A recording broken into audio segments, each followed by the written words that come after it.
Hello friends, knowledge hub में आपका स्वागत है और मैं हूं राजेंद्र मालवी। आज हम बात करने वाले हैं समाज की।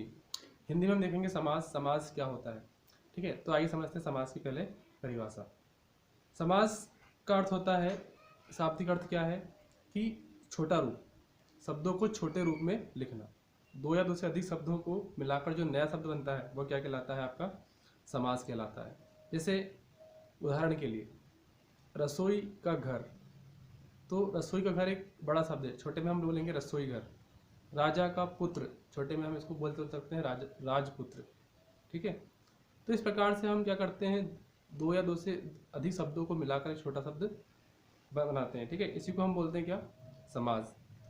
अब समाज के हमने एग्जाम्पल भी देखे, तो आप ध्यान से देखिए, समाज में दो पद होते हैं, पहला पद और दूसरा पद। पहले पद को हम बोलते हैं पूर्व पद और दूसरे पद को हम बोलते हैं उत्तर पद। ठीक है, ध्यान रखना है, पहला पद मतलब पूर्व पद, दूसरा पद क्या होता है? उत्तर पद होता है।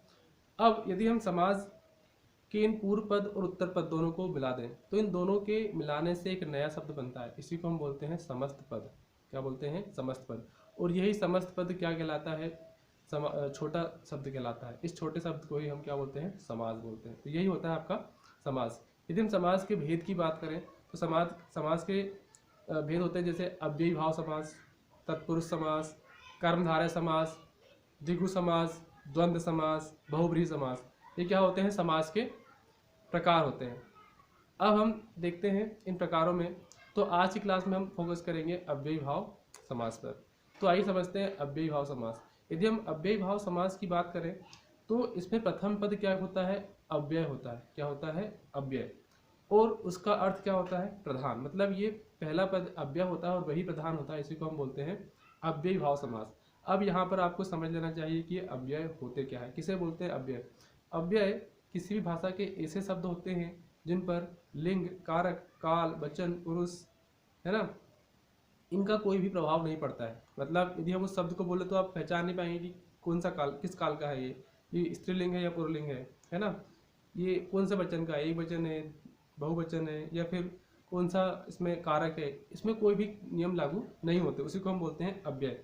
ठीक है, अब एग्जाम्पल के लिए अव्यय कौन कौन से होते हैं? जैसे जब, जब किस काल में है? जब किसी भी काल में नहीं है, कोई लिंग नहीं है, कोई इसका कारक नहीं है, कोई पुरुष नहीं है। तब, तब का भी कोई काल, लिंग, पुरुष नहीं है। ठीक है ना।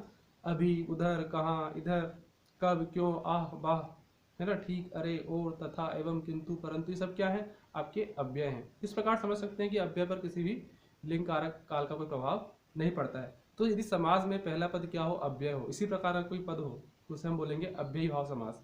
या दूसरे शब्दों में हम कहें कि यदि एक ही शब्द की क्या हो? पुनरावृत्ति हो और दोनों शब्द मिलकर अव्यय की तरह प्रयोग हो, तब भी क्या होता है? अव्यय भाव समास होती है। अब हम कुछ एग्जाम्पल देखेंगे, उन एग्जाम्पल से आप इजीली समझ पाएंगे कि ये अव्यय भाव समास है। जैसे यथाशक्ति, यथा, पहला पद देखिए यथा। यथा में आप देखेंगे कि ये क्या है? एक अव्यय है, क्योंकि न तो यथा बता रहा है कि कोई काल है, न कोई लिंग है, न कोई वचन है ना, कोई कारक है ना, इस पर कोई भी फैक्टर ऐसा कोई लागू नहीं हो रहा है। तो ये क्या है? यथा अव्यय है। तो यथा शक्ति, शक्ति के अनुसार, तो ये क्या है? अव्ययी भाव समास है। ठीक है, नेक्स्ट देखते हैं यथा क्रम।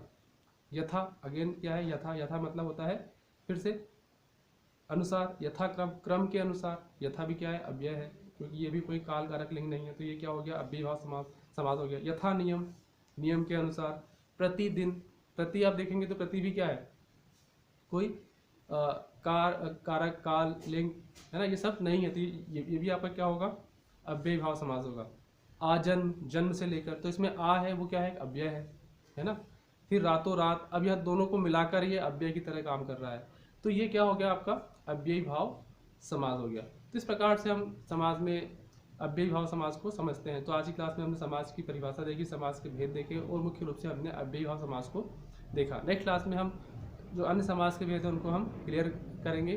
ठीक है, और हमने हिंदी में और भी कई वीडियोस बनाए हैं, संधि के ऊपर भी वीडियो बना चुके हैं, अलंकार के ऊपर भी हम वीडियो बना चुके हैं, रस के ऊपर भी हम ऑलरेडी वीडियोस बना चुके हैं। उन वीडियोस को भी आप चेक कर सकते हो। इसके लिए आप हमारे चैनल को सब्सक्राइब करें और बेल आइकन पर क्लिक करें ताकि आपको लेटेस्ट वीडियो की नोटिफिकेशन मिलते रहे। ठीक है, इस चैनल पर आप यूपीएससी, पीएससी, एसआई, कांस्टेबल, है ना, इसके अलावा फ्लुएंट इंग्लिश, तमिल स्पोकन, इन सारे वीडियोस को आप चेक कर पाएंगे। ठीक है, तो I request please subscribe my channel and click on bell icon. Thank you for watching.